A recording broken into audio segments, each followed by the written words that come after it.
गोव्यात दिनांक 24 फेब्रुवारी रोजी एक अपघात झाला व त्यात एक पर्यटक मृत्युमुखी पडला. या अपघातामध्ये एक थार व एक I-20 यांचा अपघात झाला. थारने I-20ला एवढ्या जोरात धडक दिली की जो चालक होता I-20चा तो एक पर्यटक वयस्कर होता. त्याच्या डोक्याला मार लागला व तो मृत्युमुखी पडला. तसेच या अपघातामध्ये एक गोष्ट लक्षात येईल ती म्हणजे ही जी थार होती ती तात्पुरत्या स्वरूपात भाड्याने घेतली होती.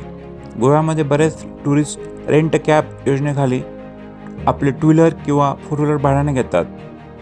त्याच प्रकारातली ही थार होती व एक फॅमिली जी आपली स्वतःची I-20 घेऊन गोव्यात पर्यटनासाठी आली होती त्यांच्या वाहनाला ह्या थारने जोरदार धडक दिली. तसेच दुर्दैवाची गोष्ट म्हणजे 1 तास उशिरा ह्या अपघातामधील जखमींना घेण्यासाठी ॲम्ब्युलन्स पोहोचली. आपण पाहत आहात की थारमधील सर्व प्रवासी हे तरुण वयोगटातील आहेत. हे सर्व दिल्ली येथील टुरिस्ट होते. तसेच I-20 ह्या कारच्या सर्व एअरबॅग ओपन झाल्या आहे. असे असूनसुद्धा वाहन चालकाचा प्राण ती कार वाचू शकली नाही. तसेच या अपघातामध्ये 1 तास ॲम्ब्युलन्स यायला उशीर झाला. ही पण दुर्दैवाची गोष्ट आहे.